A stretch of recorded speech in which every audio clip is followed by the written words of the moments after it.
Mi esposo pidió un matrimonio no monógamo después de una terapia, y descubrí que su coach tenía un pasado con él que lo cambiaba todo. Básicamente, mi vida se partió a la mitad un martes cualquiera por la noche, cenando unas fajitas baratas y un refresco aguado, lo cual es un poco gracioso si piensas en el hecho de que pasé años imaginando que explotaría de alguna manera dramática, como en una película.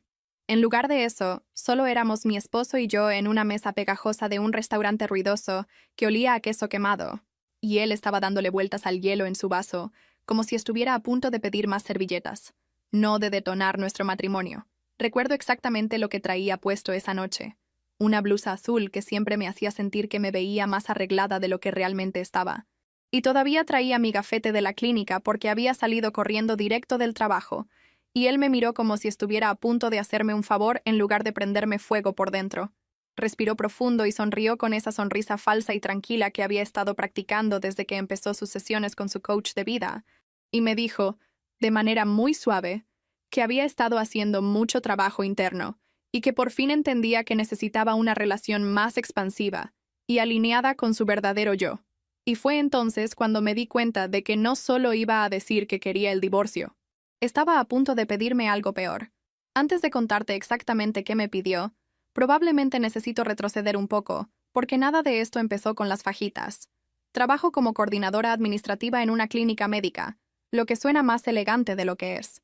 Se trata de agendar muchas citas, verificar seguros, calmar a pacientes enojados que creen que el mundo se acaba porque les movieron la cita 30 minutos, y tratar de no gritar cuando alguien llega sin sus papeles por tercera vez. Soy bastante buena en eso, no porque sea el trabajo de mis sueños ni nada de eso, sino porque soy organizada y sé cómo hacer que la gente se sienta escuchada incluso cuando en el fondo quiero poner los ojos en blanco.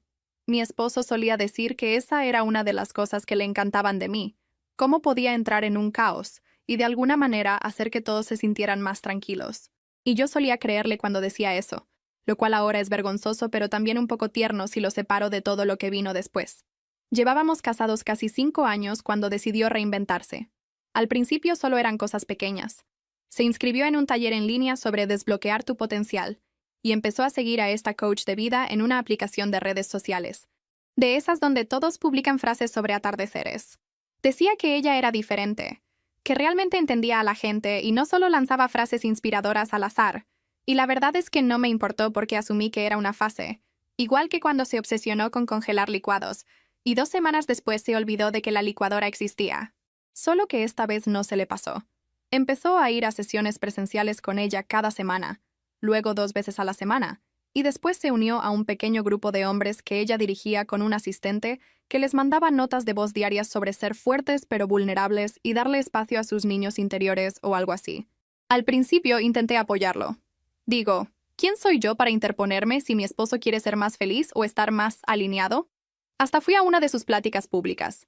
Me senté hasta atrás con mi uniforme de la clínica y la vi caminar descalza por el salón hablando sobre el miedo y la pasión, y cómo todos nos abandonamos a nosotros mismos en pequeñas cosas todos los días. Era carismática, se lo reconozco. Tenía ese tipo de confianza que te hace sentir que ya ha vivido 10 vidas diferentes, y que en cada una resolvió algo. Mi esposo no podía quitarle los ojos de encima, pero me dije a mí misma que era normal. Ella era la oradora. Él estaba tomando notas, nada más. Viéndolo en retrospectiva, esa fue probablemente la primera vez que se me hizo un nudo en el estómago de esa manera tan específica, pero lo ignoré porque no quería ser la esposa celosa que no soporta que su marido admire el cerebro de otra mujer. El verdadero cambio empezó 8 meses antes de ese martes. Empezó a repetir las frases de ella en la casa, casi palabra por palabra. Decía cosas como: mi coach dice que la comodidad es el enemigo del crecimiento. Cada vez que yo sugería quedarnos en casa un viernes por la noche a ver algo. O, ella realmente ve quién soy debajo de todo este condicionamiento. Cuando le pregunté por qué de repente necesitaba pasar todos los fines de semana en esos retiros de 3 días que ella organizaba. Hablaba de ella como si fuera una especie de espejo de su alma. Y al principio yo solo ponía los ojos en blanco y le mandaba memes de sectas a mi mejor amiga. Pero luego empezó a dejar su celular boca abajo, olía a un perfume que yo no tenía, y dejó de tocarme a menos que fuera para apretarme el hombro al pasar, como si fuéramos colegas compartiendo la sala de descanso. 3 meses antes de las fajitas, me mudé al cuarto de visitas. Le dije que era porque sus ronquidos estaban muy fuertes y necesitaba dormir, lo cual era técnicamente cierto. Pero la verdad más grande era que estar acostada a su lado mientras él exhalaba el perfume de otra persona me hacía sentir que no cabía en mi propia piel. Yo ya me había despedido de nuestro matrimonio en mi cabeza, más de una vez, pero todavía no tenía el valor de decirlo en voz alta. Una parte de mí estaba esperando a que entrara en razón, que despertara de esa alucinación de desarrollo personal y recordara que había una persona viviendo con él, no solo contenido para su próximo gran avance. Otra parte de mí simplemente estaba cansada, y cuando estás así de cansada, terminas existiendo en un limbo raro donde no estás ni adentro ni afuera. Solo aguantas la respiración y lo llamas normal. Así que cuando bajó el tenedor esa noche y dijo que quería hablar sobre la dirección de nuestra relación, yo ya sabía que algo se venía. Solo no me esperaba ese nivel de descaro. Se inclinó hacia adelante, como si estuviéramos en un drama romántico, y dijo que había estado explorando nuevos marcos para el amor y la conexión, y que se había dado cuenta de que ya había superado la monogamia tradicional, y luego sonrió y me dijo que quería que abriéramos el matrimonio para que ambos pudiéramos experimentar más pasión y autenticidad.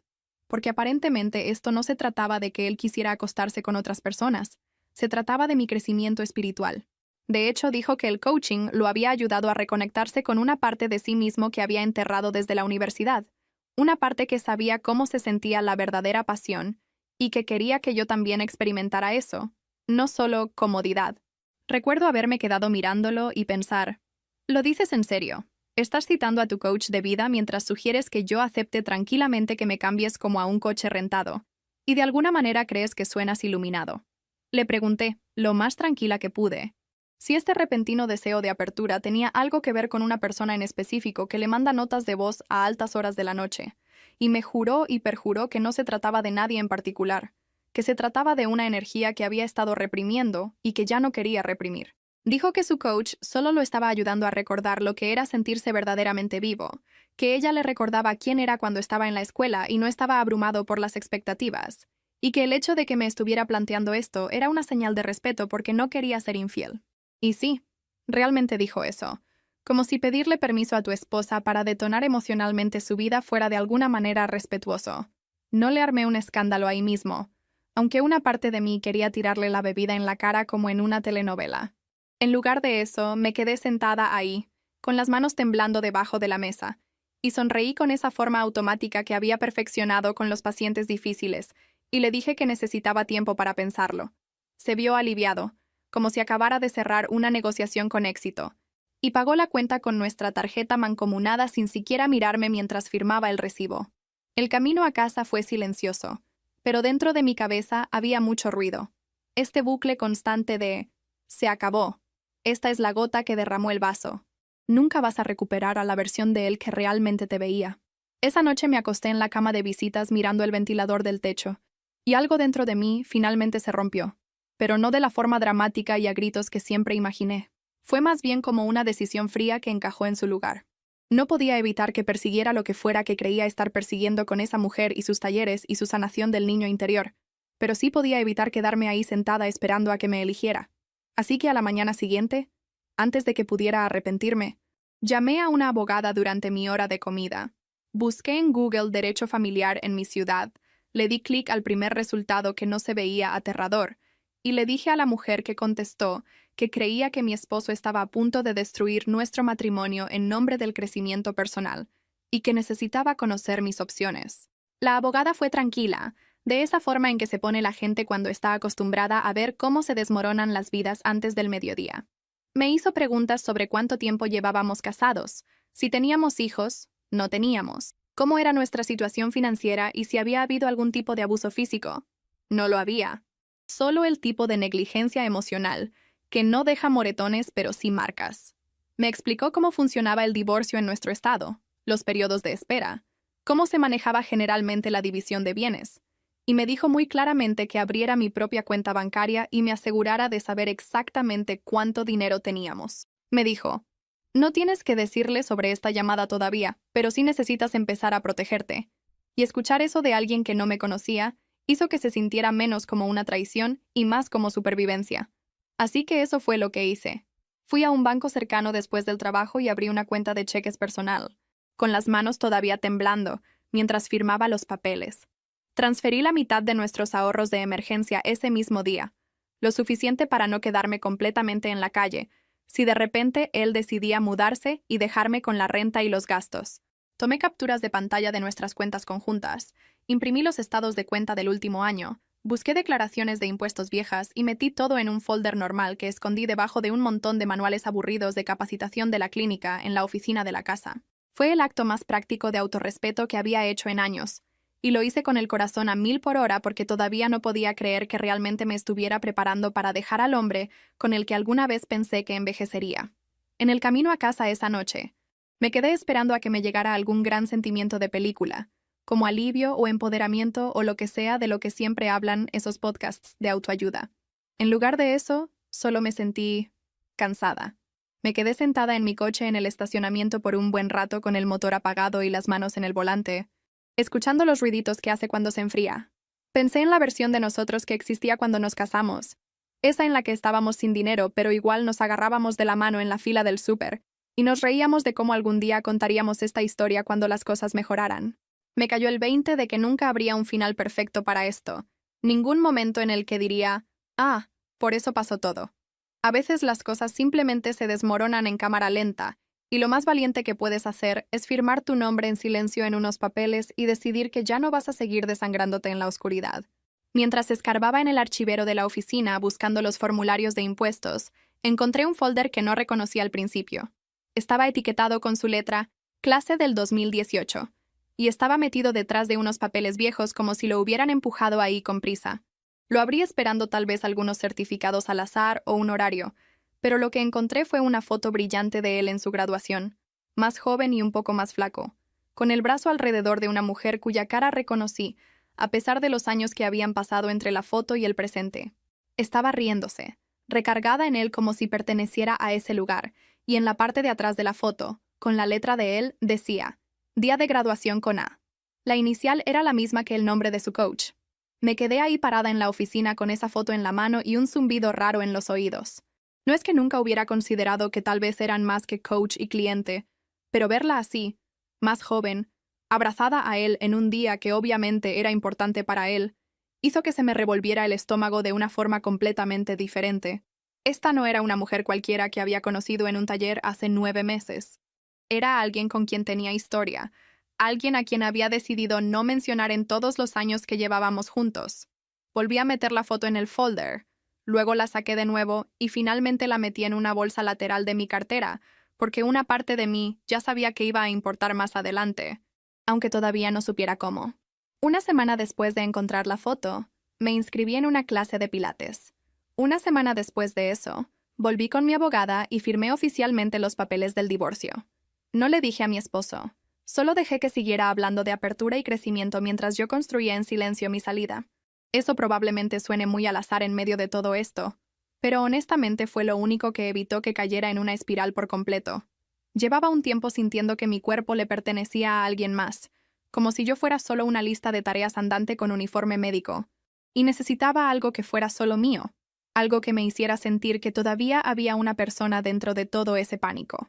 La clase era 3 mañanas a la semana antes del trabajo, y la primera vez que fui casi me voy a la mitad porque me sentía ridícula tratando de mantener el equilibrio en un tapete, mientras una instructora súper enérgica nos decía que conectáramos con nuestro centro, pero luego me vi en el espejo, con el pelo alborotado, las mejillas rojas, y pensé, ahí estás, hace tiempo que no te veía. Mientras tanto, las ausencias de mi esposo aumentaron. Empezó a llegar a casa tarde 4 noches a la semana, siempre con alguna versión de «Nos alargamos en el grupo», o «Brad quería que platicáramos», o «Mi coach necesitaba procesar algo de su propio pasado y me preguntó si me podía quedar». Escuchaba la puerta de la cochera abrirse cerca de la medianoche y me quedaba acostada en el cuarto de visitas contando sus pasos, preguntándome si se iba a detener en mi puerta o si se iría directo a la recámara que solíamos compartir. La mayoría de las noches no se detenía. Cuando lo hacía, era como si estuviera visitando a un vecino, recargándose en el marco de la puerta para preguntar si yo estaba bien, diciendo que esperaba que de verdad estuviera pensando en lo de la relación abierta, porque podría ser algo muy hermoso para nosotros. Yo quería gritarle que estaba confundiendo hermoso con conveniente para ti, pero todo lo que solía decirle era que todavía lo estaba procesando. Por esos días, una compañera de la clínica me invitó a cenar a su casa. Ella y su pareja estaban organizando una pequeña reunión con algunos amigos, y me dijo que me veía como si necesitara una noche que no implicara escuchar las quejas médicas de otras personas. Casi le digo que no porque estaba cansada y triste y no tenía ganas de ser el entretenimiento de nadie. Pero luego recordé que mis opciones eran sentarme sola en el cuarto de visitas viendo fotos de mi propia boda hasta quedarme dormida llorando, o comer comida normal con gente normal. Así que me obligué a decir que sí. Le dije a mi esposo que tenía planes ese viernes y vi cómo su cara cambiaba por un segundo, como si no se le hubiera ocurrido que yo pudiera tener una vida fuera de ser el personaje secundario estable en su viaje. En la cena, terminé sentada frente a un amigo de sus amigos, un profesor que daba clases en una universidad local. Era gracioso de una manera sutil, más torpe que encantador, lo cual honestamente se sentía más seguro que el carisma pulido que había estado viendo cada vez que accidentalmente veía los videos de la coach de mi esposo. Al principio hablamos de todo menos de mi matrimonio, historias de terror del trabajo, estudiantes raros que había tenido, cómo una vez dio toda una clase con la camisa al revés y no se dio cuenta hasta el final. En algún momento me preguntó cuánto tiempo llevaba con mi esposo, y le dije que desde justo después de su graduación de la universidad, y él frunció un poco el ceño y dijo, ¿en serio? Creí que había dicho que ustedes dos se conocieron un año después. Por encimita, fue una de esas noches de adultos totalmente normales, con platos que no combinaban, y un guisado por el que alguien se disculpó, a pesar de que sabía bien. Por debajo de la mesa, sin embargo, mi pierna no dejaba de rebotar. Me la pasaba comparando la forma en que el profesor escuchaba cuando yo hablaba con la forma en que mi esposo había empezado a perderse a la mitad de cualquier oración que no se tratara de su último descubrimiento. El profesor hacía preguntas para seguir el hilo, se reía en los momentos correctos y hacía esto de pausar antes de contestar, como si realmente estuviera considerando sus palabras en lugar de sacar un eslogan de un podcast. No estoy diciendo que hubo fuegos artificiales ni que el destino se sentó en la mesa con nosotros. Nada de eso. Simplemente se sintió como la primera vez en mucho tiempo que estaba sentada frente a alguien que estaba interesado en mí, no en cómo podía yo encajar en la idea que tenían de sí mismos. Fue un detalle tan pequeño, pero me pegó como si alguien hubiera jalado un hilo suelto que ni siquiera sabía que estaba ahí. Me reí y dije que a lo mejor me estaba acordando mal, pero ese comentario se me quedó en la cabeza como una astilla. Cuando llegué a casa esa noche y me senté en la entrada revisando mis mensajes, terminé en la tablet de mi esposo porque mi celular no tenía batería y quería distraerme en lugar de entrar marchando a la casa a exigir respuestas. Había dejado su cuenta abierta más temprano. Y ya sé. Debí haber cerrado la sesión y no meterme en lo que no me importaba. Pero después de meses de respuestas a medias y frases ensayadas, la curiosidad se había convertido en algo más parecido a la defensa personal. No me puse a escarbar en todo, pero el primer hilo de mensajes que vi fue con su coach, por supuesto. Le piqué y ahí estaba. Una cadena de mensajes cálidos e íntimos que definitivamente no eran lo que esperarías entre una profesional y un cliente. Había emojis y confesiones de madrugada, y la transcripción de una nota de voz que decía, «Se siente igual que en los viejos tiempos. Ya sabes, antes de que dejáramos que todo se complicara tanto». Ella le había mandado una foto de un edificio del campus con la frase, «¿Te acuerdas de esta esquina?» Y él le había contestado, «¿Cómo podría olvidarlo?» Y entonces ahí estaba, esa misma sensación de opresión en el pecho, solo que más aguda esta vez porque ahora tenía la foto de su folder, y estos mensajes encimándose como dos transparencias en una mesa de luz. Me quedé ahí sentada en la cochera a oscuras con la tablet brillando en mi regazo y el corazón a 1000 por hora, tratando de no vomitar. No era solo que me estuviera engañando emocionalmente, aunque eso habría sido suficiente. Fue darme cuenta de que toda nuestra historia de origen, la forma en que siempre se la había contado a la gente, podría haber sido editada por él para cortar un capítulo entero que no quería que yo supiera. No solo había encontrado a una coach cualquiera que lo veía, había encontrado a su ex, o lo que fuera, y le había pedido que lo guiara en su crecimiento, mientras yo lavaba los platos y trataba de acordarme de la última vez que me había preguntado cómo me fue en mi día. Ojalá pudiera decirte que entré furiosa, y lo confronté con todo eso en ese mismo momento, pero no lo hice. En lugar de eso, cerré la tablet. La puse exactamente donde la había encontrado y subí al cuarto de visitas. Me quedé despierta casi toda la noche, mirando la pared, repitiendo cada anécdota tierna que me había contado sobre sus días en la universidad y tratando de ver dónde podría haber estado escondida ella entre líneas. Para cuando salió el sol, había decidido dos cosas. 1, ya no iba a seguir fingiendo que no sabía lo que estaba pasando. 2. Si tanto quería honestidad y transparencia, las iba a tener, solo que no en la dirección que esperaba. Unos días después, me vi con el profesor de la cena para tomar un café. Antes de que me juzgues, déjame decirte que no estaba planeando una aventura de venganza. Apenas podía lidiar con mis propias emociones, mucho menos sumarle las de alguien más. Solo quería hablar con alguien que no fuera ya parte de mi desastre. Alguien que hubiera visto a mi esposo desde afuera y que pudiera ayudarme a entender a esta versión de él que claramente yo no conocía. Fui honesta con el profesor sobre lo básico. Le dije que mi matrimonio se estaba cayendo a pedazos, que mi esposo tenía una coach de vida que parecía estar demasiado involucrada, y que hace poco había descubierto que tenían historia. Omití lo de los mensajes de la tablet y la foto por el momento. No porque quisiera mentir, sino porque decir todo eso en voz alta se sentía como pedirle a un extraño que sostuviera todo mi sistema nervioso en sus manos. Él escuchó. De verdad escuchó. De esa forma en que no me interrumpió excepto para hacer preguntas aclaratorias. Y cuando terminé me dijo algo que se me quedó grabado. Me dijo, ¿las personas en posiciones de autoridad que cruzan los límites de esa manera? Siempre se dicen a sí mismas que lo están haciendo por tu crecimiento, pero por lo general, solo te están usando para trabajar en sus propios problemas no resueltos. Luego me confesó que él había pasado por un divorcio donde un terapeuta había cruzado la línea con su ex, y que todavía le costaba confiar en cualquiera que dijera ser un guía. Esa debió ser mi señal para mantener mi distancia, porque claramente los dos andábamos cargando con equipaje emocional pesado, pero en lugar de eso me hizo sentir menos sola. Empezamos a mensajearnos después de eso, nada coqueto al principio, solo saludándonos y mandándonos memes del trabajo. Él era cauteloso cada vez que yo mencionaba a mi esposo, y cuando le conté sobre la sugerencia de la relación abierta, se quedó callado todo un día antes de finalmente contestarme que le preocupaba que yo me metiera en algo con él, mientras las cosas estuvieran tan inestables. Odié que tuviera razón. También me encantó un poco que lo dijera de todos modos, aunque hubiera sido mucho más fácil simplemente jugar al extraño consolador y meterse en el espacio abierto que mi esposo estaba creando. Por esas mismas fechas, cometí un error en el trabajo y le dije a una de mis compañeras que sospechaba que mi esposo y su coach se conocían desde la universidad. No era mi intención soltar tanta información, solo se me salió cuando me preguntó por qué me veía tan distraída. Sus ojos se iluminaron de esa manera en que se le iluminan a la gente cuando huelen un chisme, y me dijo, «A ver, ¿cómo se llama?». Le dije, y me contestó que podía investigar un poco en internet si yo quería, porque antes trabajaba en marketing y tenía mucha experiencia buscando publicaciones viejas de la gente. Una parte de mí sabía que esto posiblemente era una idea terrible que solo traería más dolor. Pero otra parte de mí ya estaba harta de vivir en las sombras, así que asentí y le dije, «Va, si tienes tiempo». Para el cuarto mes de todo esto, mi cuerpo había cambiado lo suficiente por el pilates y el estrés que hasta mi esposo se dio cuenta. Una noche, llegó a casa más temprano de lo normal y me encontró en la cocina en leggings y camiseta de tirantes, con el pelo agarrado, haciendo pasta porque estaba demasiado cansada para cocinar algo elaborado.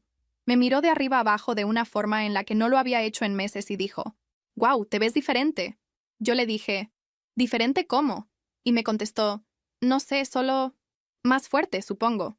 La forma en que lo dijo hizo que algo dentro de mí quisiera reírse y darle una cachetada al mismo tiempo, porque aquí estaba él, el hombre que básicamente nos había desconectado y se había alejado flotando en una nube de libertad, dándose cuenta de repente de que yo todavía existía. Luego, en la jugada más irónica de todas, se puso celoso. Empezó a hacerme más preguntas sobre a dónde iba cuando salía de la casa, con quién me veía, si había conocido a alguien en mis clases, como si el Pilates fuera una red clandestina de citas. Esto viniendo del hombre que acababa de pedirme una relación en la que pudiera acostarse con quien quisiera siempre y cuando lo envolviera en lenguaje espiritual. Una noche, cuando le dije que iba a tomar un café con un amigo después del trabajo, me preguntó, ¿es hombre? Y cuando no le contesté luego, me dijo, ¿sabes, si vamos a hacer esto de la relación abierta, al menos deberíamos ser honestos al respecto? Yo solo lo miré y le dije, no estamos haciendo nada. Tú estás haciendo lo que quieres. Yo estoy haciendo planes. Ahí fue cuando decidí que ya no iba a jugar a la defensiva. Si quería transparencia, se la iba a dar en una dosis muy enfocada y brutal. Le dije que quería que nos juntáramos a cenar. Él, yo, su coach y un amigo mío, para poder platicar abiertamente sobre lo que él quería y cómo se suponía que iba a ser esta nueva versión de nuestra relación. Inmediatamente se vio en pánico. lo cual me dijo todo lo que necesitaba saber. Dijo que su coach normalmente no mezclaba las esferas personales y profesionales de esa manera, lo cual era graciosísimo viniendo de un hombre que claramente estaba mezclando sus cuerpos. Pero mantuve mi cara neutral y dije que pensaba que, dado lo profundamente involucrada que estaba en su vida interior, lo más lógico era que estuviéramos en el mismo cuarto al menos una vez. Le dio largas, intentó convencerme de que sería incómodo e innecesario. Dijo que yo estaba siendo dramática, y yo seguí repitiéndole con calma que creía que la honestidad era un valor que a él le importaba ahora. Hasta le cité una de las frases de su coach sobre cómo la transparencia radical era la base de la verdadera intimidad. Eso no le gustó nada. Después de unos días de silencio tenso, finalmente suspiró y dijo que estaba bien, que le iba a preguntar. Cuando regresó y me dijo que ella había aceptado, algo dentro de mí se tranquilizó. Le mandé mensaje al profesor y le pregunté si vendría, no como mi novio, porque no lo era, sino como una especie de testigo, alguien que sabía lo suficiente de la historia para entender lo que estaba a punto de pasar. Dudó bastante. Dijo que no quería que lo arrastraran a un drama, pero al final dijo que sí, porque aparentemente tengo talento para meter a buenas personas en desastres que técnicamente no son suyos. El día de la cena, cociné como si me estuviera preparando para una cena navideña, no porque quisiera impresionar a nadie, sino porque los movimientos me resultaban familiares y le daban a mi energía nerviosa algo que hacer aparte de explotar. Hice pollo asado, verduras, ensalada, hasta postre, todas las cosas que solía hacer cuando mi esposo y yo éramos realmente felices y teníamos amigos en la casa sin intenciones ocultas. Todo el tiempo me la pasaba tocando la bolsa interior de mi suéter donde había guardado la foto de graduación.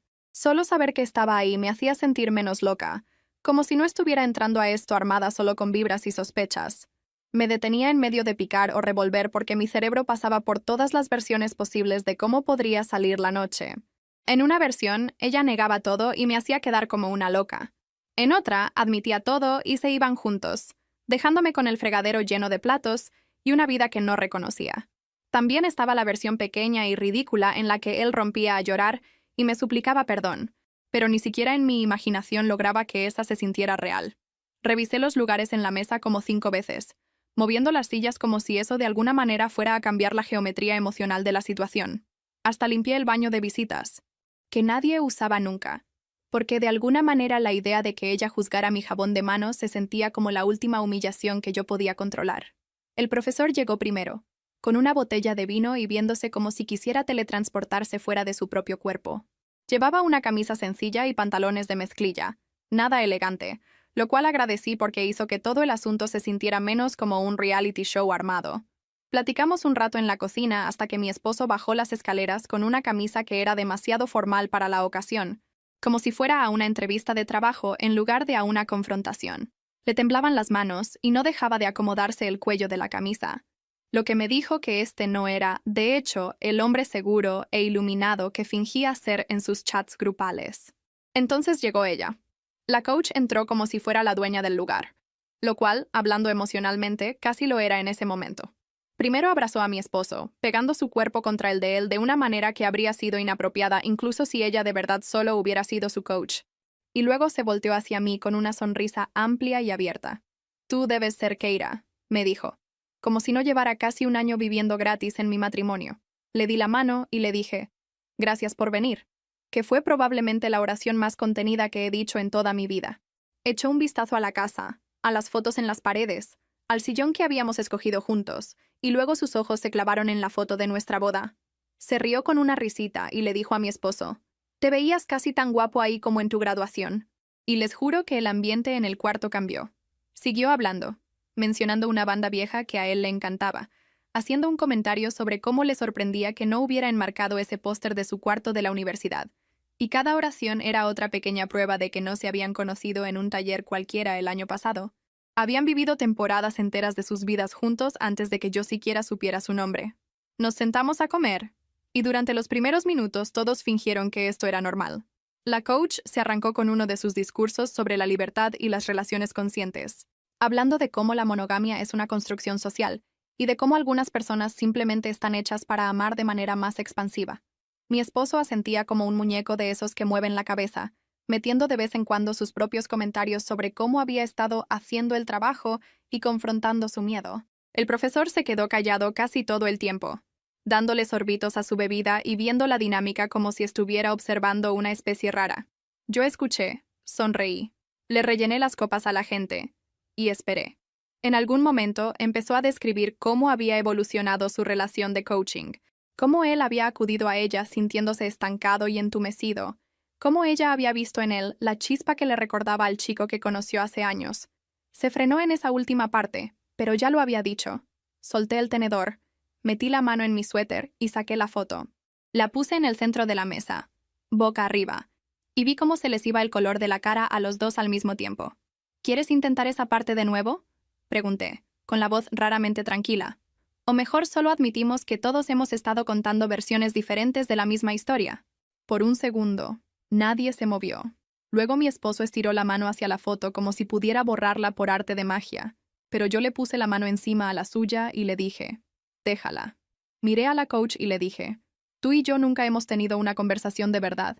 Así que déjame preguntarte algo directamente. ¿Alguna vez me confesaste que tú y mi esposo andaban en la universidad antes de que empezaras a sacarle dinero como tu cliente y a reorganizarle toda la vida? Abrió la boca como si estuviera a punto de dar un discurso. Luego la cerró y finalmente dijo, fue hace mucho tiempo. No me pareció relevante. Me reí. No lo pude evitar. No relevante, repetí. El hecho de que eres su ex y ahora su guía espiritual que lo anima a tener un matrimonio abierto no es relevante para la esposa que paga la mitad de las cuentas en la casa donde él está intentando implementar tus teorías. Mi esposo empezó a tartamudear algo sobre cómo tenía la intención de decirme, pero nunca encontró el momento adecuado. Y yo volteé a verlo y le dije, no querías decirme porque sabías exactamente cómo se iba a ver. Para cuando nos sentamos en esa mesa, ya habían pasado 2 meses desde que firmé los papeles del divorcio. Entonces hice lo único que él no vio venir. Les dije a los dos que ya había metido la demanda de divorcio hacía 2 meses. Le dije que había movido dinero, hablado con una abogada, y que había empezado a construir una vida que no implicaba esperar a que él decidiera si yo valía la pena para una lealtad completa o solo para un compromiso parcial mientras perseguía un reencuentro con su pasado. La coach se veía furiosa. Obviamente no porque le importara yo, sino porque la historia que se había armado para sí misma, esa en la que era la liberadora y no la destructora de hogares, se estaba cayendo a pedazos. Mi esposo parecía como si le hubieran sacado el aire. Me preguntó, ¿por qué no me dijiste? Y yo le contesté, no tienes derecho a hacerte el sorprendido de que te oculté algo cuando llevas reescribiendo toda nuestra historia sin pedir mi opinión. En eso el profesor se paró y dijo que ya se iba, que esto parecía algo que teníamos que arreglar en familia. Más tarde me mandó un mensaje pidiéndome perdón por irse, diciendo que se había bloqueado porque le recordaba demasiado a su propio divorcio y que no confiaba en sí mismo para no proyectarse. Le dije que lo entendía. La verdad es que no lo necesitaba ahí para terminar lo que había empezado. Esa cena no se trataba de él. Se trataba de mí diciendo por fin en voz alta todo lo que me había estado tragando durante meses. Después de que se fue, las cosas se pusieron feas de una manera diferente. La coach soltó la máscara profesional por completo. Me miró y me dijo, tienes que entenderlo, yo lo conocía antes de todo esto, antes del trabajo y la casa y esta versión de él. Él fue mío primero. Esa palabra, mío, me pegó como una bofetada. Dijo que él siempre había batallado para estar a la altura de las expectativas de su familia, que había terminado las cosas con ella en aquel entonces porque sus papás no la aprobaban, y que había admitido en terapia que casarse conmigo había sido su manera de escoger el camino que ellos querían para él, no necesariamente el que su corazón quería. No sé si alguna vez has tenido la experiencia de darte cuenta de que la historia que creías estar viviendo no era en la que estaba la otra persona. Se siente como si se te abriera el piso bajo los pies. Le pregunté a mi esposo si eso era verdad, si alguna vez le había dicho a su terapeuta, a su coach, a su ex, a lo que fuera que ella fuera, que yo había sido el premio de consolación. No lo negó. Solo dijo, en voz bajita, que me había querido a su manera, que yo había sido buena con él, y que tenía la esperanza de que lo demás llegara con el tiempo. Le dije que yo no era un plan de jubilación, y que si había querido casarse con sus sentimientos no resueltos, debió haber hecho eso en lugar de arrastrarme a su intento de ser el hijo bueno. La coach confesó que el taller donde se habían reencontrado tampoco había sido un accidente. Había averiguado dónde trabajaba, había arreglado que la empresa de un amigo la contratara para dar una sesión de integración de equipos ahí, y se había asegurado de que él estuviera en su grupo. Lo dijo como si fuera un gran gesto romántico, no un movimiento calculado para volver a meterse en su vida bajo la excusa del crecimiento profesional. Intentó argumentar que él había aceptado voluntariamente el coaching, el grupo, todo lo que siguió. Y tenía razón. Él lo había hecho. Nadie lo obligó a contestar sus mensajes a medianoche ni a mandarle dinero por sesiones privadas, además de lo que ya pagaba a través de la empresa. Entre más hablaban, más claro me quedaba que yo no era la mala de su cuento. Yo era el obstáculo. Yo era la cosa a la que tenía que rodear para sentir que estaba recuperando alguna versión vieja de sí mismo. Y ella era la que lo animaba a hacerlo, diciéndose a sí misma que se trataba de autenticidad y no solo de lo que ella quería. En un punto le pregunté, si son tan almas gemelas, ¿por qué no le dijiste simplemente que me dejara y se fuera contigo? ¿Por qué necesitabas que yo fuera la que cediera para que los dos pudieran sentirse moralmente superiores al respecto? No tuvo una buena respuesta para eso. Dijo algo sobre no querer ser la razón de una ruptura, lo cual era graciosísimo considerando que ella era absolutamente la razón, solo que no quería cargar con la etiqueta. Eventualmente mi esposo le dijo que se fuera. Y me di cuenta de que no lo hizo por defenderme a mí. Fue porque estaba perdiendo el control de la narrativa. Había querido llevarme poco a poco hacia esto, lograr que aceptara un matrimonio abierto para poder tenernos a las dos sin sentirse como el malo de la película. Ahora que yo había destapado todo, su gran experimento de amor consciente se veía exactamente como lo que era. Un hombre tratando de evitar tomar una decisión. Después de que ella se fue, dando un portazo, él se quedó sentado a la mesa con la cabeza entre las manos. Yo recogí los platos porque eso es lo que hago cuando no sé qué más hacer. Eventualmente levantó la vista y me preguntó, ¿hay algo que pueda decir para que cambies de opinión? Le dije, ¿sobre el divorcio? No. ¿Sobre cómo tratas a las mujeres como personajes de fondo mientras persigues tu fantasía nostálgica? Tampoco.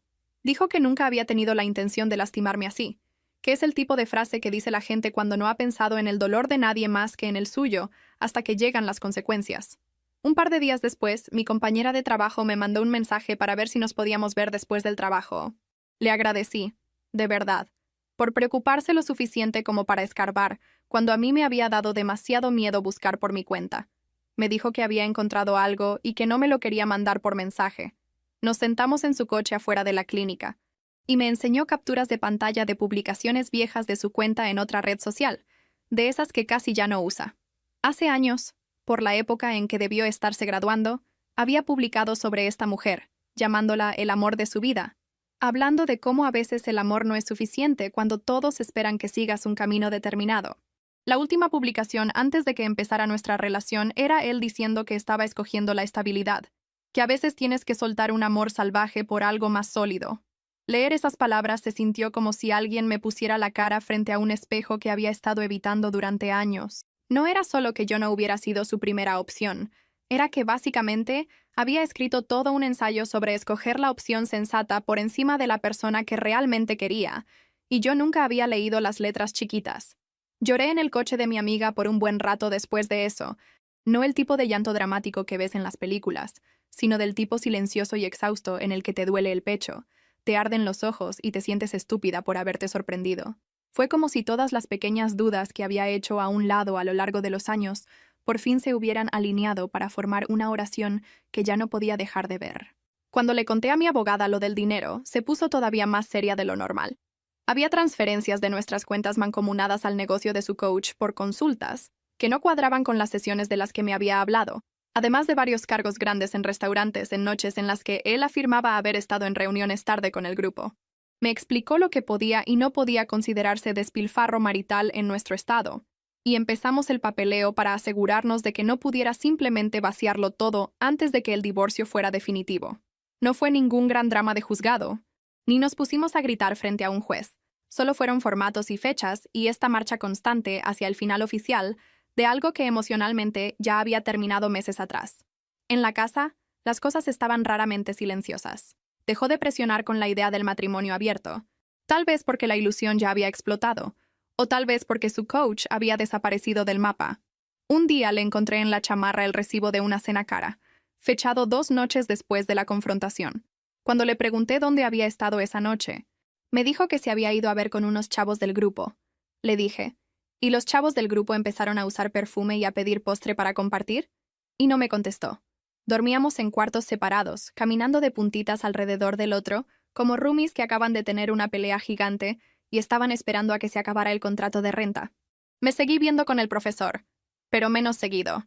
Cuando le conté de la cena, de la foto, de las publicaciones, se vio genuinamente horrorizado por mí, y luego me confesó que le asustaba lo obsesionada que sonaba cuando hablaba de ello.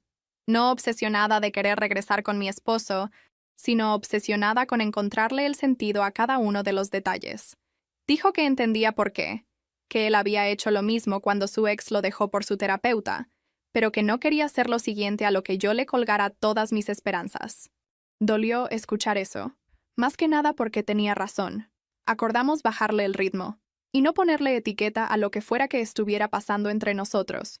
No era exactamente un romance, no era exactamente una amistad. Era más bien como dos personas agarrándose de la mano mientras pasaban por el mismo choque de autos desde diferentes ángulos. Una noche, unas semanas antes de la fecha final en la corte, me encontré a mi esposo en la cocina viéndose como si llevara días sin dormir. Estaba encorvado sobre la barra, mirando una taza vacía. Casi me doy la media vuelta, pero algo me hizo detenerme. Dijo mi nombre sin voltear, y cuando le pregunté qué quería, me dijo: «Necesito decirte algo, y sé que no arregla nada, pero no quiero que te vayas sin escuchar toda la verdad de mí al menos una vez». Me recargué en el marco de la puerta y le dije que se soltara, porque a esas alturas, ¿qué más se podía perder? Me dijo todo lo que yo ya sabía y un poco más. Confesó que nunca había superado realmente a su novia de la universidad, que había cortado con ella después de que sus papás le dejaron claro que no era su idea de un buen partido. Dijo que casarse conmigo se sintió como lo correcto en su momento, que genuinamente había creído que el amor podía crecer encima de la seguridad, y que en algunas formas así fue. Dijo que había amado nuestra vida, nuestras rutinas, la forma en que yo siempre me acordaba de los pequeños detalles que él necesitaba, pero que siempre había habido una parte de él que se preguntaba ¿qué hubiera pasado si? Cuando volvió a ver a su ex en ese taller, sintió como si le hubieran dado una segunda oportunidad, y en lugar de portarse como un adulto y terminar las cosas por las buenas, trató de construir un puente entre la vida que tenía y la que creía que extrañaba. Admitió que la idea de la relación abierta había sido en su mayoría sugerencia de ella, que lo había convencido de que era la solución evolucionada, la forma de honrar todos sus sentimientos sin volar su mundo en pedazos. Dijo que había sabido, incluso mientras me lo proponía en medio de una cena grasosa, que era egoísta, pero que siguió adelante porque la alternativa era perder a una de las dos, y no sabía cómo hacer eso. Escucharlo soltarlo así no me hizo sentir mejor. Si acaso, hizo que el insulto fuera más preciso. Le dije que lo habría respetado más si simplemente me hubiera dicho «quiero estar con ella», y me hubiera pedido el divorcio en lugar de disfrazarlo como mi oportunidad de crecimiento. Empezó a llorar entonces, a llorar de verdad por primera vez desde que empezó todo este desastre. Ojalá pudiera decir que me conmovió, pero en su mayoría me sentí entumecida. Le dije que aceptaba su honestidad, pero que eso no cambiaba el hecho de que había pasado años tratándome como algo seguro mientras seguía sufriendo por alguien más. Me preguntó si había alguna versión del futuro en la que pudiéramos reconstruir la confianza. Le dije que no sabía sobre el futuro, pero que en el presente la respuesta era no. Unas noches después, se mudó. Se llevó su ropa, sus cosas del baño, algunos libros, y dejó los muebles grandes y las cosas de la cocina, lo que de alguna manera me enojó todavía más, como si me estuviera dejando la utilería de nuestra vida pasada como premio de consolación. Uno de los chavos del grupo me marcó una vez, raramente, para decirme que mi esposo se había aparecido en una de sus reuniones en muy mal estado, que la coach lo había cortado, había cancelado el grupo de hombres, borrado sus cuentas públicas, todo. Aparentemente, había decidido que él era demasiado desastre, demasiado indeciso, no lo suficientemente evolucionado para la imagen de ella. Lo escuché, le di las gracias por avisarme, y colgué. Hubo una parte amargada de mí que sintió una pizca de satisfacción al saber que la gran historia de amor que ella se había estado armando en la cabeza tampoco había funcionado precisamente bien, pero la mayor parte del tiempo solo me sentía cansada. Para cuando llegó la audiencia de divorcio, yo estaba más drenada emocionalmente que nerviosa. Fue algo muy sencillo, la verdad. Firmamos papeles, el juez hizo un par de preguntas básicas, los abogados hablaron con sus vocecitas suaves de tribunal, y eso fue todo. Nuestro matrimonio había terminado oficialmente. No peleó la división de bienes. No discutió sobre el dinero que yo había movido, probablemente porque sabía que ya se había gastado más que eso en su crisis espiritual de la mediana edad. Después, en el pasillo, Intentó decir que lo sentía de nuevo, y lo paré. Le dije, lo sientes porque duele, no porque por fin entiendes lo que hiciste. Tal vez algún día lo hagas, pero yo no tengo por qué estar aquí para verlo. Vendí la casa, o nuestra parte de ella, y encontré un lugar chiquito en un pueblo más tranquilo a unas 2 horas de distancia. Mi compañera de la clínica me ayudó a empacar, llenando cajas mientras yo contestaba llamadas y trataba de no llorar cada vez que sacaba otra foto de la boda de algún cajón. No fue ningún comienzo nuevo y mágico, solo un súper diferente. Calles diferentes, una clínica diferente que necesitaba a alguien para administrar las citas y calmar a la gente que cree que el mundo se acaba porque el doctor viene atrasado. Agarré el trabajo porque pagaba bien y me dejaba trabajar en parte desde casa, y porque la rutina se sentía como lo único que me mantenía armada. Los primeros meses ahí fueron una borrosidad de desempacar, trabajar, dormir, y ocasionalmente mirar la pared pensando en cómo era posible sentirse aliviada y vacía al mismo tiempo. Empecé a conocer el nuevo pueblo en detalles pequeños y prácticos. ¿Qué gasolinera tenía el café más barato? ¿Qué ruta hacia la clínica tenía menos tráfico horrible en las mañanas? ¿Qué vecino siempre dejaba su bote de basura a la mitad de la banqueta? Los fines de semana, cuando el profesor no estaba, salía a caminar con mis audífonos puestos y me quedaba viendo las casas, inventando historias sobre la gente que vivía en ellas. Tal vez esa pareja en la esquina había pasado por algo así hace años y simplemente nunca hablaron de ello.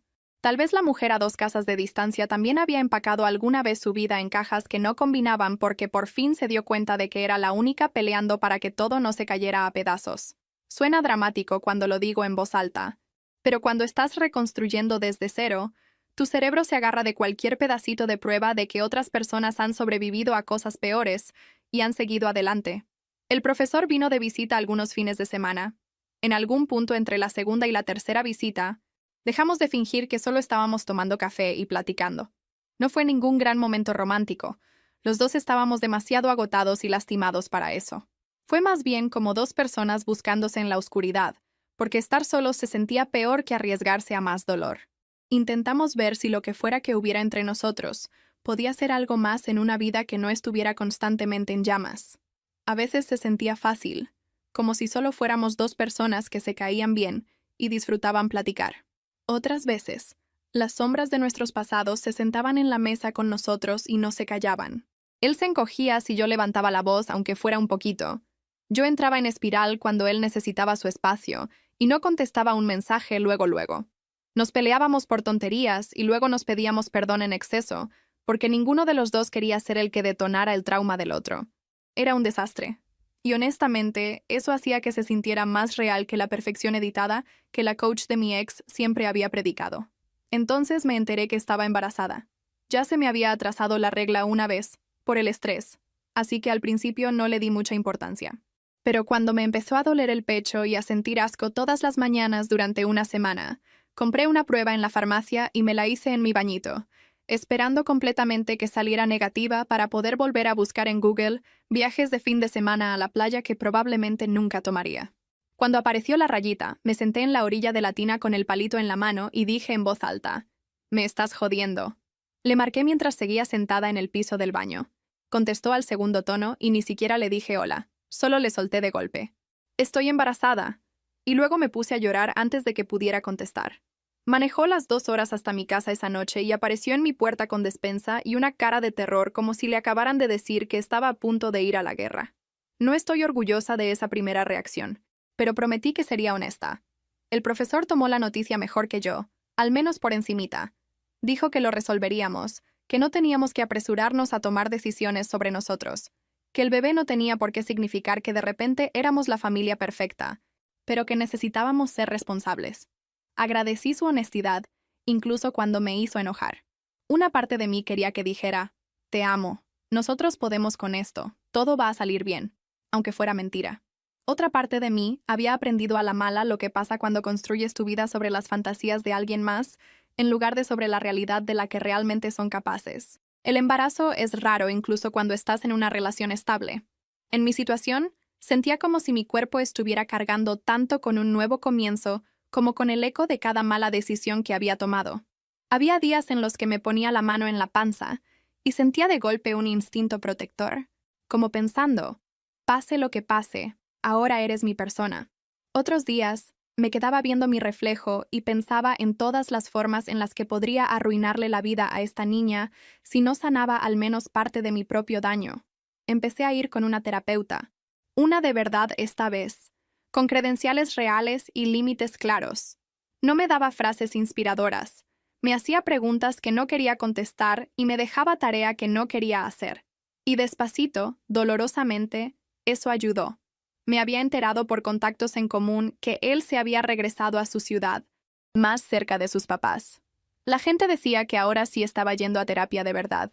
De esas con un profesional con licencia en lugar de una exnovia con un certificado de un seminario de fin de semana.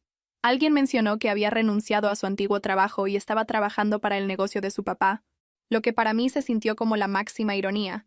Regresar corriendo al camino seguro que querían sus papás después de volar su vida en pedazos, intentando escapar de ello. Mi ex me mandó un mensaje cuando se enteró del bebé. Yo no se lo había dicho directamente. El chisme le llegó como siempre pasa en las familias como la suya, a través de familiares y amigos y la red de chismes informal que manejan. Me escribió: me enteré que vas a tener un bebé. Me da gusto por ti. Vas a ser una mamá increíble. Luego, después de una pausa, otro mensaje: perdón por no haber sido la pareja que te merecías. Sería lindo decir que no lloré leyendo eso, pero sí lloré. No porque lo quisiera de regreso, sino porque era lo más cerca que había estado de reconocer que yo no había sido solo la opción estable, sino que era una persona a la que había lastimado. No le contesté. No había nada que decir que no nos arrastrara de vuelta a una conversación que ya me había consumido suficiente vida. La coach nunca me buscó. A veces veía una cara conocida en la lista de sugerencias de alguna aplicación, y el corazón se me aceleraba, pero siempre era otra persona. Se rumoraba que después de unos meses se había mudado a otro estado, y había empezado de nuevo con una marca ligeramente diferente. Nuevos seguidores, nuevos clientes. Estoy segura de que ahora hay todo un grupo nuevo de personas por ahí a las que les está diciendo que la comodidad es el enemigo del crecimiento, mientras alinea el dolor de ellos con el suyo y lo llama destino. Antes me enfurecía pensar en eso. Ahora solo me da flojera. Había pasado casi un año desde esa noche en el restaurante con las fajitas. Un año de descubrimientos, confrontaciones, divorcio, mudanza y, de alguna manera, de una vida nueva.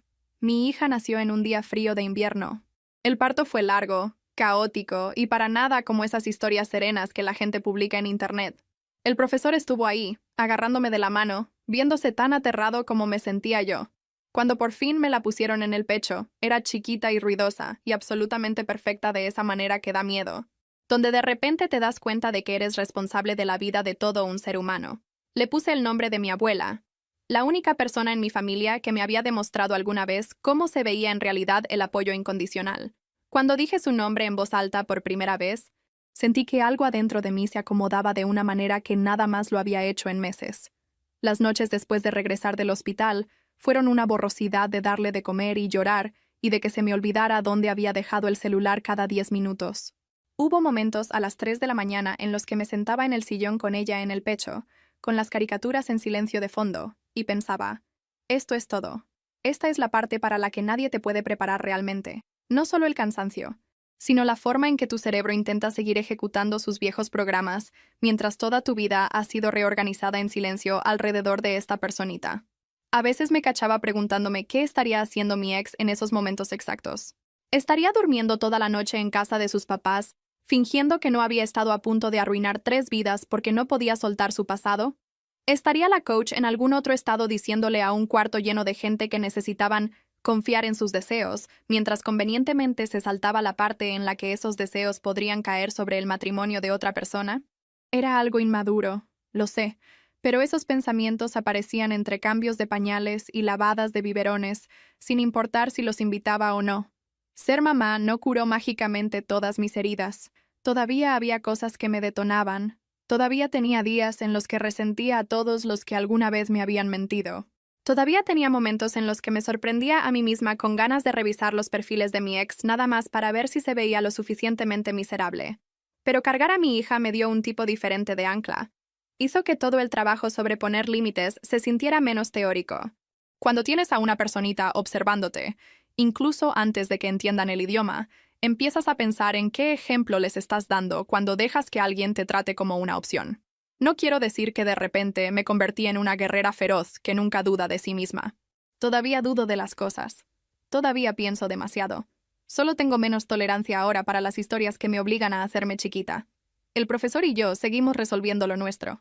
Algunos días nos sentimos como un equipo, turnándonos para cuidar a la bebé y riéndonos de lo poco preparados que estábamos los dos. Otros días nos contestamos feo por tonterías, como quién dejó la ropa en la lavadora, porque debajo del cansancio todavía hay miedo. Miedo de repetir viejos patrones, miedo a fallarnos, miedo a dejar que los fantasmas de nuestros ex se sienten en la mesa con nosotros.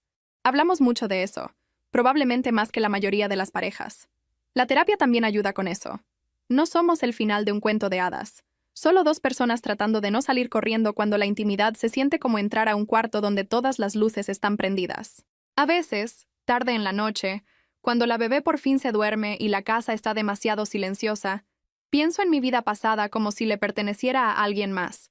Me veo en esa blusa azul en el restaurante, tratando de no llorar mientras mi esposo me vendía la idea de un matrimonio abierto como si me estuviera ofreciendo un retiro de bienestar. Me veo sentada en el coche con su tablet, con la foto, con las publicaciones, conectando puntos que ni siquiera sabía que existían. Me da lástima esa versión de mí, la que creía que el simple hecho de ser elegida significaba que estaba siendo elegida por completo. Si te estás preguntando si me arrepiento de haberme casado con él, la respuesta es complicada. Sin ese matrimonio, no tendría a mi hija. No tendría ni la mitad de la claridad que tengo ahora sobre lo que quiero y lo que nunca volveré a tolerar. Pero sí me arrepiento de cuánto tiempo me quedé en el papel de la razonable, mientras todos los demás a mi alrededor seguían sus sentimientos hacia donde fuera. Me arrepiento de cuántas veces me dije a mí misma que fuera comprensiva cuando lo que realmente necesitaba era ser honesta. Yo creía que darle cierre a algo significaba obtener una explicación ordenada de la persona que te lastimó, una confesión que encaje con tu dolor y que haga que todo tenga sentido. Eso no fue lo que recibí. Lo que recibí fue una verdad a medias desordenada de un hombre que todavía apenas y sabe lidiar con su propia vergüenza, un silencio confuso de una mujer que probablemente se dice a sí misma que no hizo nada malo, y 100 pequeños descubrimientos que llegaron demasiado tarde. Y aún así, de alguna manera, eso tiene que ser suficiente, porque la vida no se pone en pausa para esperar a que resuelvas cada rompecabezas emocional antes de que llegue el siguiente. Ahora, cuando arrullo a mi hija para que se duerma y ella enreda su manita alrededor de mi dedo, no le prometo que nunca le van a romper el corazón. Eso sería mentira. Lo que le prometo, en silencio dentro de mi cabeza, es que no le voy a enseñar a ser agradecida solo porque la invitaron a entrar en la vida de alguien. No le diré que la estabilidad es lo mismo que el amor. No la voy a criar para que crea que tiene que convertirse en la versión más razonable y complaciente de sí misma para ganarse el respeto básico. Si puedo lograr eso, incluso equivocándome, entonces a lo mejor todo este caos no habrá sido por nada. No sé si mi ex alguna vez entendió realmente lo que hizo, o si su coach alguna vez se vio con claridad dentro de la historia en lugar de como la heroína que probablemente cree que es. Tal vez los dos siguieron adelante, contándole a la gente sobre aquella vez que persiguieron con valentía su verdad y saltándose la parte en la que alguien más tuvo que recoger los pedazos. Esa es la historia con la que ellos tienen que vivir. La mía es diferente.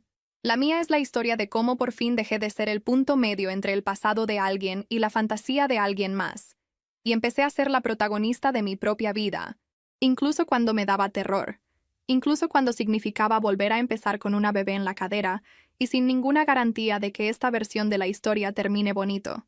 Pero cuando veo a mi alrededor esta vida pequeña y desordenada que estoy construyendo, se siente como si de verdad me perteneciera a mí, no al plan de alguien más. Y la verdad, después de todo, eso se siente más que suficiente por ahora.